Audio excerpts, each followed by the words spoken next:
Marwadi university మంచి భవిష్యత్తు కోసం తెలుగు విద్యార్థులు ఇష్టపడే యూనివర్సిటీ. కాల్ 9059052378 9059052379.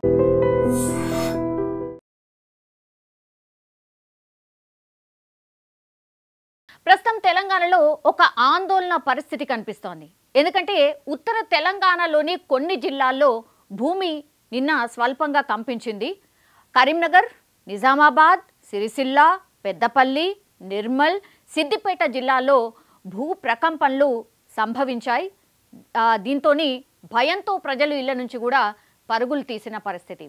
అధికారుల అంచనా ప్రకారం అయితే సుమారుగా 2 నుంచి 5 సెకండ్ల పాటు భూమి కంపించినట్టు మనకున్నటువంటి సమాచారం. అయితే ఇది రెక్టర్ స్కేల్పై భూకంప తీవ్రత 3.8గా నమోదైంది. ఇక కరీంనగర్ జిల్లాలోనూ చాలా చోట్ల స్వల్ప భూ ప్రకంపనలు జరిగాయని స్థానికులు కూడా చెప్తూ ఉన్నారు. ఎందుకంటే నిర్మల్ జిల్లాలో కూడా 2 నుంచి 5 సెకండ్ల పాటు భూమి కంపించినట్టు స్థానికులు చెప్తున్న పరిస్థితి. అయితే ఆందోళన కలిగించే అంశం ఏంటంటే ఇప్పుడు సింగరేణి ప్రాంతాన్ని వరుసగా భూకంపాలు వణికిస్తున్నాయి.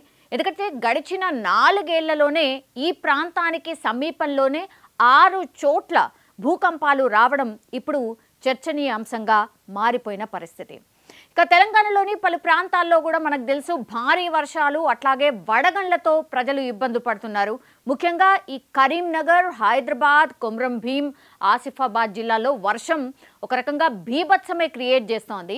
కరీంనగర్లోని చుట్టుపక్కల ప్రాంతాల్లో సుమారు 3 గంటలకు ప్రారంభమైన వర్షం నిన్న మెల్లగా వడగండ్ల వానలాగా మారిపోయింది. అండ్ ప్రజలు తీవ్ర ఇబ్బందులు కూడా పడ్డారు. అక్కడక్కడ పిడుగులు కూడా పడినట్టు వాతావరణ శాఖ అధికారులు కూడా చెప్తున్నారు. దీంతో ప్రజలు భయాందోళన చెందినటువంటి పరిస్థితి కనిపిస్తోంది. అండ్ రాష్ట్ర రాజధాని కూడా అంటే హైదరాబాద్ కూడా కుండపోత వర్షం చూసింది. నిన్న మధ్యాహ్నం వరకు తీవ్ర ఎండ, పూర్తిగా వాతావరణం సాయంత్రానికల్లా మారిపోతోంది. భీకరమైన ఉరుములు మెరుపులతో వర్షం స్టార్ట్ అవుతోంది. Secunderabad, Banjara Hills, Jubilee hills, habits, కోటి, బషీర్బాగ్ ఇట్లా చాలా ప్రాంతాల్లో కూడా వర్షం దంచికొడుతోంది. కుండపోత వర్షం కారణంగా నగరంలో చాలా రోడ్లన్నీ కూడా నీటితో మునిగిపోయిన పరిస్థితి. అకాల వర్షానికి నగరవాసులు తీవ్ర ఇబ్బందులు పడ్డారు. ట్రాఫిక్లో గంటల పాటు ఇరుక్కుపోయిన పరిస్థితి. ఇక తెలంగాణకు సంబంధించిన అప్డేట్ అది. కానీ తెలంగాణ కాదు, మనం అంటే కొంత ఉద్రిక్త పరిస్థితులు ఉన్నటువంటి పాకిస్తాన్లో కూడా ఇలాంటి సిచ్యువేషనే కనిపిస్తోంది. ఎందుకంటే ఇటీవల కాలంలో భారత ఉపఖండంలో భూకంపాలు చాలా సాధారణమైపోయాయి. మన పొరుగునే ఉంది మయన్మార్, థాయిలాండ్. భూకంపం మనం ఇంకా కూడా మర్చిపోయినటువంటి పరిస్థితి. ప్రాణ ఆస్తి నష్టం చాలా పెద్ద ఎత్తున జరిగింది. నిమిషాల వ్యవధిలో ఈ పెను భూకంపాలు ఈ 2 దేశాలను పూర్తిగా కుదిపేసిన పరిస్థితి. వాళ్ళు కోలుకోలేని సిచ్యువేషన్లో ఉన్నారు అనేటువంటిది కూడా మనకు తెలిసినటువంటి సిచ్యువేషన్. అయితే ఈ ప్రకృతి విపత్తు బారిన పడి 3700 మంది వరకు ఇప్పటి వరకు ప్రాణాలు కోల్పోయినరు. 5500 మంది గాయపడ్డారు. అనేక భవనాలు కూడా పేక మేడల్లాగా కూలిపోయాయి. అండ్ పలువురు వాటి శిథిలాల కింద చిక్కుకొని చనిపోయినటువంటి పరిస్థితి. భవనాల శిథిలాలు తొలగిస్తున్న కొద్దీ మృతదేహాలు అక్కడ బయటపడ్డాయి. అప్పట్లో మనందరికీ తెలిసిందే. ఇప్పుడు తాజాగా మన పొరుగు దేశం పాకిస్తాన్ కూడా భూకంపంతో వణికిపోయింది. ఇప్పటివరకైతే దీనివల్ల సంభవించిన ప్రాణ ఆస్తి నష్టాల వివరాలు ఇంకా కూడా తెలియలేదు. బట్ పలు నివాసాలు బీటలు వారినట్టుగా మనకున్నటువంటి సమాచారం. కొన్ని చోట్ల పాక్షికంగా కూడా కూలిపోయినట్టు కూడా కొంత చెప్తూ ఉన్నారు. ఈ భూకంప తీవ్రత రెక్టర్ స్కేల్పై 4.2గా రికార్డ్ అయింది. సాయంత్రం 4 గంటలకు భూమి కంపించినట్టుగా నేషనల్ సెస్మాలజీ సెంటర్ వెల్లడించింది. ఆఫ్ఘనిస్తాన్, తజికిస్తాన్ సరిహద్దుల్లో ఈ భూ ప్రకంపనలు ఎక్కువగా చూసినట్టు చెప్తున్నారు. ప్రకంపనలు ఈ 2 దేశాల్లో నమోదైనట్టుగా కూడా చెప్తున్నారు. భూకంపం సంభవించిన వెంటనే స్థానికులు కూడా తీవ్ర భయాందోళనకు గురయ్యారు. ఇళ్లలో నుంచి బయటికి పరుగులు తీసినారు. ప్రధాన భూకంపం తర్వాత కూడా స్వల్ప స్థాయిలో ప్రకంపనలు సంభవించిన ఆనవాళ్లు కూడా కనిపించినట్టుగా, అట్లాగే ఇళ్లలోకి వెళ్ళడానికి కూడా జనం భయపడినట్టుగా కూడా చెప్తున్న సిచ్యువేషన్ అయితే కనిపిస్తోంది. ఈ భూకంపం వల్ల ప్రాణ నష్టం సంభవించినట్టు ఇప్పటివరకైతే ఎలాంటి రిపోర్ట్ రాలేదు. ఆస్తి నష్టం జరిగినట్టుగా కూడా కొంతమేర తెలుస్తోంది. ఈ భౌగోళికంగా అలాగే క్రియాశీలక భూకంప ప్రాంతం పాకిస్తాన్.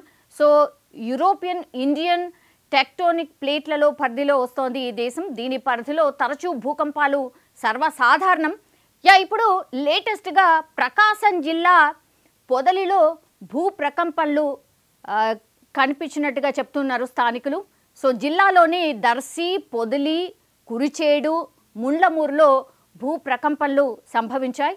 ఇది మంగళవారం, అంటే ఈరోజు ఉదయం 5 సెకండ్ల పాటు భూమి కంపించినట్టుగా చెప్తున్నారు. భూమి కంపించడంతో భయంతో ఇళ్లలో నుంచి జనం బయటికి పరుగులు తీసిన పరిస్థితి. గత ఏడాది సైతం ఇక్కడే, అంటే ప్రకాశం జిల్లాలోని దర్శి, ముండ్లమూరు, తాళ్ళూరులో భూమి కంపించినట్టుగా కూడా స్థానికులు చెప్తున్నారు. సో సోమవారం సాయంత్రం తెలంగాణలోని పలు ప్రాంతాల్లో భూమి కంపించింది.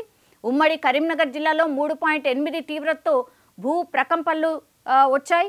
అట్లాగే నిర్మల్ జిల్లాలో ఖానాపూర్, కడెం, జిన్నారం, లక్సెట్టిపీటలో భూమి కంపించిన పరిస్థితి అయితే కనిపించింది. సో ఇట్లా మనకున్నటువంటి ఇన్ఫర్మేషన్ ప్రకారం అయితే ఇప్పుడు తెలంగాణ, ఆంధ్రప్రదేశ్, పొరుగు దేశమైనటువంటి పాకిస్తాన్, అట్లాగే లేటెస్ట్గా న్యూజిలాండ్లో కూడా 4.1 తీవ్రతతోని ఈ భూకంపాలు సంభవించాయి. సో మనకున్నటువంటి ఇన్ఫర్మేషన్ ప్రకారం ఇప్పుడు ఒకటేమో న్యూజిలాండ్, తర్వాత పాకిస్తాన్, ఈ 2 దేశాల్లో భూమి కంపించింది.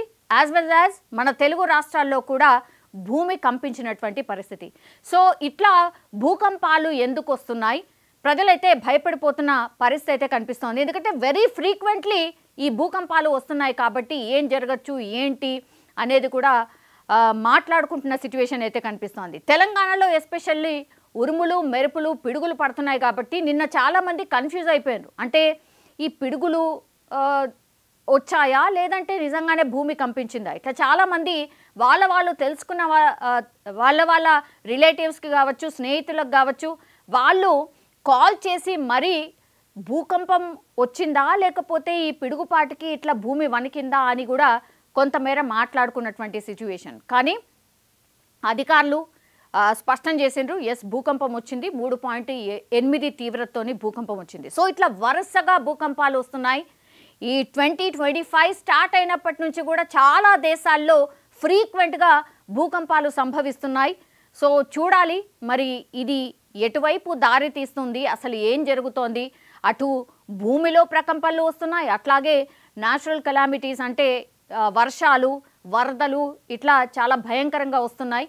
మరి పూర్తిగా క్లైమేటిక్ చేంజెస్, క్లైమేట్ పూర్తిగా మారిపోయిన పరిస్థితి కనిపిస్తోంది. మరి ఏం జరుగుతుంది ఏంటి అనేది కూడా శాస్త్రవేత్తలు కూడా ఒక అంచనాకి రాలేని సిచ్యువేషన్ ఉంది. నిజంగా ప్రస్తుతం ఉన్నటువంటి సమాజం దేనికి ప్రయారిటీ ఇస్తుంది? ఆర్థిక సంబంధాల చుట్టూ మాత్రమే తిరుగుతుంది. మళ్ళీ ఎన్నికలంగానే చాలా విరక్తి కలుగుతాను. మంచి అనిపిస్తుంది కదా, లేడీస్ కూడా ఛాలెంజింగ్ జాబ్స్ చేసినప్పుడు చాలా బాగుంటది. ట్రాఫిక్ అసిస్టెంట్స్ గా నియమించిన ట్రాన్స్జెండర్స్ అందరితో సాల్యూట్ చేయించుకుంటున్నారు. ఫుడ్ డెలివరీ ఇవ్వటానికి వెళ్ళినటువంటి డెలివరీ బాయ్ అనిల్ పై కళ్ళ ముందు పెళ్ళండుకోండి